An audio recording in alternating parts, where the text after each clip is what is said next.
Talking with the experts. Hello and welcome to Talking with the Experts. My name's Rose Davidson. As the name suggests, my guests, experts in their field, and I dive deeply into topics relevant to businesses large or small. It could be SEO or marketing, HR management or social media management. Talking with the Experts is all things business by business owners for business owners. I know a lot of business owners are challenged with different aspects of their enterprises, and I saw this as a way of having experts address those challenges. This is not to say that what is said is the gospel, far from it. It is merely one person's perspective on their chosen topic. So, why a podcast? I believe that most people are time poor these days. Most just don't have the time to read a book or watch a video. They could, however, find the time to listen to a 30-minute or less podcast, whether it's driving to work, doing the dishes, or going for a walk. Just plug in the headphones and off you go. Talking with the experts. Hello and welcome to Talking with the Experts. My name is Rose Davidson from rosedavidson.com, and today my guest is Mick de Haan, and Mick has a business called Care to Grow, and he is obviously the founder of that, and it's a firm with a strong history in financial planning and building wealth through property. The business now specialises in money mindset coaching, and their focus is on their clients' financial well-being and transforming negative financial mindsets and beliefs to help them live their best life. Hello, Mick, and welcome. Thank you for having me, and a great introduction, Rose. Thank you. You're very welcome. So tell me a little bit more about your money mindset coaching. Yeah, it's a really good question. So my background has been in financial planning, banking and financial planning. So I've been dealing with money in one form or another for over 35 years, showing my age a bit, but there's nothing really around behavior around money. I never knew anything around this sort of financial stress or sort of limiting beliefs around money. And there's what I sort of learned, and it was through my own journey, through my own life, is that people, they can get under financial stress. And this is really, as I said, not understanding money and either living paycheck by paycheck or having no emergency funds or no real plan for the future. And that creates a lot of financial stress, and long-term financial stress is really, it's not good for you. Yeah. No, I can totally relate to that. I remember when I was younger, and I was living from dole check to dole check, and some days would be no food at all, or if I could afford it, I'd buy a packet of rice and a tub of butter, and I'd eat rice and butter with tomato sauce on it. That's what I would eat every single day. Yeah. I just couldn't afford anything else. So I can so relate to that. And it wasn't a mindset thing though. Mine was just financially stressful because I just didn't have the funds to live in. And then back in the the 70s, the dole was not like it is now. I mean, I know today it's not an ideal amount of money, but back then it was, minuscule. Very low, yes. Yeah. And so what I find, buddy, is that generally speaking, so you shared your situation, and I appreciate that. Generally speaking, but people's sort of beliefs and behaviours around money come from when they're quite young. And that's what I started to research. I had to find out for myself. I was actually getting quite sick, and I actually went down the pathway of suffering anxiety, depression. And what I learned was that long-term financial stress, because if it's in your body, you're always in that flight or fight mode. Mm. Yeah. So you got this sort of bear, I don't know where, I've never seen it, but you got this bear somewhere around, and you keep looking around, but you're always on edge. And what that does is that over time, it makes you sick. Yes. Yep. And that's what I found. And so I worked out, because I was financially well off. I had a long-term career in banking, and I was trying to work out, why am I feeling like this? Like, what am I doing? And I learned more about it. I found myself, in a sense, self-sabotaging. So I do investments with people that I knew I shouldn't. Mm. I was losing money. And at one point, I did a fairly large investment and even put our house at risk. So these things didn't make any sense to me, and I knew what I was doing. And so that's when I sort of started to research and then get some education accreditations in regard to money coaching and the behaviour around money. And it was such an awareness, but it was really so valuable for me to understand that. So as an example, I was able to look at where my stories came from. Mm-hmm.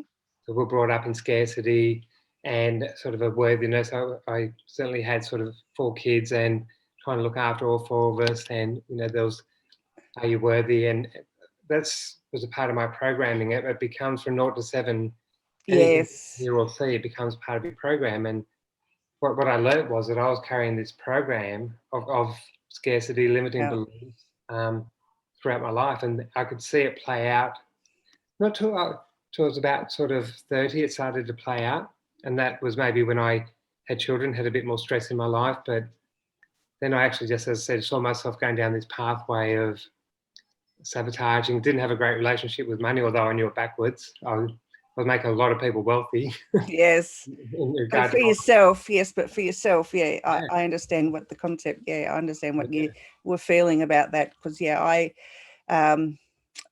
I've got bipolar. So when I was manic, I would just go and spend shitloads of money, and, got us into so much debt because, and I'd feel guilty afterwards, but, at the time it made me feel good. Yes. Because, and so having a mental illness and having, money, because, people just give you credit cards, and, the more you spend, the more they up your limit of your credit card. And, you think, oh my God, I'm wealthy, I just keep going and spending this money. And I think that came from my childhood too, because I was never allowed to have my own money, and it was just coins, and I'd go and buy bubble gum, but the pocket money, if you got $2 a week, you were lucky, and it didn't go far. Yeah. And what I find is I've got a saying there that really resonates with me, and I sort of say to myself a lot, which is, you can never outperform your hidden beliefs and self-worth.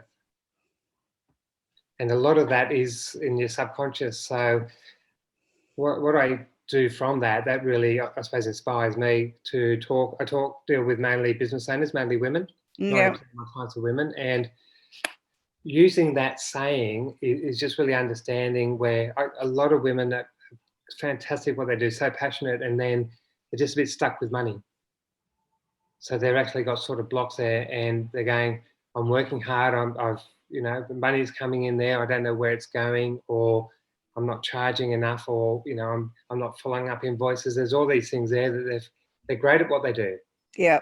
When it comes to receiving, and that being money for them to create financial freedom or safety, with money, that's when they sort of limit themselves. And this is just a program. It's not them. It's just a part of program that they had from 0 to 7. So yeah. So tell me a little bit more. I know that you've been on the Healing Through Love show, and you've talked about your program on there. So tell me about how you help women in particular not only overcome those mindset challenges, but how you can help them, get out of that sort of domestic violence situation around the money, just around money itself. Yeah, and that's such an important question. So, and to me, it's having financial safety. And what I mean by that is, we'll sort of sit down. A lot of women I talk to, as I said, you shared before, that sort of credit card cycle. So sort of never getting ahead. But what we actually do is we sit down and look at the flow of money. Yep. And we sat down recently, my wife and I, and just looked at where all the money was going. It was frightening. Okay. But then we actually had so many choices. We're going, we could do this, do that, do this, and you'd be so surprised. But what the intention really is to begin with is to set up that emergency fund. Yep. Set up that safety fund, and we can set that up fairly quickly by not changing a lot in their lifestyle, and it can sort of siphon off in regard to not an obvious sort of situation. So and having one or two less coffees, doing this, doing that, but you can actually, without reducing the lifestyle, sort of build that safety net. I think that's critical. The other is actually understanding that confidence with money. And I want to share a stat that, so 67%, 2/3 of millennial women aren't confident with money. And that's early 20s to late 30s. So it's really about, confidence is empowering. Yeah. So to actually have them actually looking at the money, what's coming in there, what they choose to spend it on. I call it intentional spending. So what they choose to spend it on, what they choose to put away in safety buckets or emergency or holidays, whatever, they actually feel more freer. And they can actually look at their life going, I am independent. I can make choices there. And that even goes down to relationships. Yeah. And just changing that mindset, going that, one, if this relationship is putting me at risk, I've got a safety net, I can leave, I've got money set aside there, which is the biggest risk. They're going, well, I'm going to be out on the street, or who's going to look after me? They've already set it up. Okay, so going through and going to maybe that part of the domestic violence abuse is financial abuse rather than the physical or psychological abuse. Yeah. How do they get around that? And that's when you're in that particular situation where it's gone down that pathway, it's very hard to get around that. What my suggestion is that people coming into relationships, and this is all about trying to create a sort of a prevention plan. And so it's really, what generally happens is that two people come into a relationship and they don't talk about money, their relationship with money. What does that mean? And everyone's got different, what they call archetypes. And if one person is more sort of domineering, and that doesn't mean they're good with money. No. It just means that, that they get heard more. So, and what I find is when I'm working with a lot of women and men, but they repress their feelings and beliefs around money. They're non-confrontational and they've got this anxiousness, and it's really showing the skills to say, well, coming into a relationship early and just saying, well, here's what I believe around money. What does that look like? Let's set up some sort of common goals that are really important to us. And if you have that transparent, open relationship with money before it gets controlling, I think they're in a lot better space. And again, you do that plus the emergency funds there. It's fairly empowering because you've spoken up. Yeah, that's good advice. So tell me how a business owner could use those mindsets to, set up their emergency funds or, avoid getting into the debt cycle, especially as a startup. And I'll just share a story because I think stories are more powerful. And I was dealing with a real estate agent, and she was married and she was dependent on her husband. So the business was struggling. It wasn't making any money. She was only paying herself what was left over. So she had this and she had some really, wanted to be independent, had some really good goals that she wanted to achieve. And she found that whenever she tried to do something, and her husband was self-employed, he wouldn't put in the figures to the bank there, so they could never get loans. They could never do what she wanted to do in regard to building freedom, financial freedom. So I sort of sat down and went through her beliefs and behaviours, where they came from. And she sort of we went down a pathway that teach me how to have the flow of money in my business, teach me what I should be doing in regard to money. If I know what to do, I'll do it. I'm just lost. I'm stuck. So we actually sat down there and looked at what the break-even point was for the business. We actually sat down and said, you've got to pay yourself a wage. You're an employee of your own business. So she started doing that, and she actually knew, she didn't even know what she was paying her employees. What? How can that be? That's just as I said, when she didn't have a great relationship with money. So money just came in. She didn't really care too much about it, just pay the bills somehow, they paid salaries, whatever. She just got what was left over, and she had that dependency. So when we actually sat down, and as I said, we worked out quite clearly that if you actually sold a certain amount of properties per month, there's your break-even point. But tell me about your goals. What's your dreams? And she said, I really want to buy an investment property. I want to do this and do that. And I said, well, that would mean selling 4 properties a month. And we did the figures there. And she said, no one's ever shown me how money can be a service to me. No one's shown me the power of me doing what I'm good at. I can sell 4 properties. I just never knew that. I just didn't associate it with my freedom and Wow. and so she started paying herself what she deserved. She saved up $50,000 in a separate bank account, and we've called it her investment property bank account. And we're looking to get a property by February, and that's been in the last 6 months. That changed. Hey, that's amazing. It's empowering. And just her belief in herself.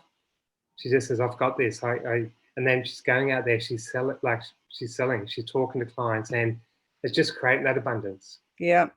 Yeah, it's a very empowering story.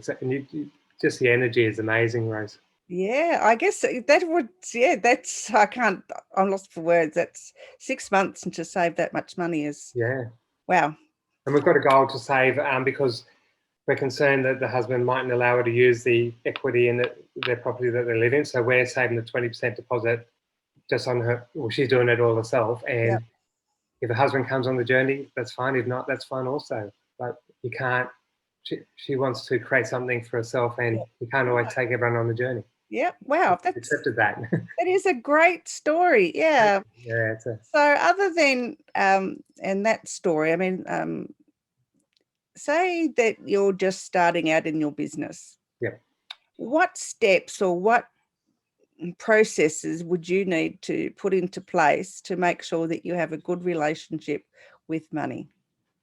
Yeah, and that's a good question. That's really working through what will hold you back. I think every business owner should go through this process. So understanding their emotions around money. So, and generally they'll come up with, hopefully, some sort of business plan. They've got a product that they're generally passionate about. They tend to price it down. They don't tend to charge what it's really worth. And I always speak with business owners initially and just going, if you believe in your product and or your service, and this is what it's going to do, this is how it's going to change someone's life, the price is not that relevant. People get caught up in the price. So just saying, what is a fair price? What for your value, for your, this is you. You know, what is a fair price? And generally it's a lot more. Yes. What they're charging. Yeah, I'm very guilty of, I have undervalued myself on several occasions. Yeah. And people will pay if they believe in you, and if they believe that you're going to solve their problem, people will pay whatever it is, within a certain range, of course. But of course, yes. And that's what I don't think we understand. We actually sort of go, and this is again this sort of some beliefs and behaviours that we've got in our body. We sort of like want the business, or just going, you know, you really do need me, like you really, really do need me, instead of just going, well, here's what I got to offer. You know, I'm not selling to you. You'll buy from me because I can change your life. Yeah. And by the way, it's going to cost whatever. Yeah. No, but that's really getting the story right. It's generally people go into business owners with all the right intentions. They've got a great service or they've got a great product, and it's just that they get caught up, you know, one around money mindset, one about valuing themselves, and they tend to, get into a bit of financial trouble, and it makes it very hard, Rose, once you're sort of in that position. Yes, yeah, it's been there, done that. Yes, yeah. Been there, done that. All right. So where can people find you, Mick? So they can find me on my website, which is www.caretogrow.com.au. I've actually, I do a lot of one-on-one training with business owners, as I said, 90% women.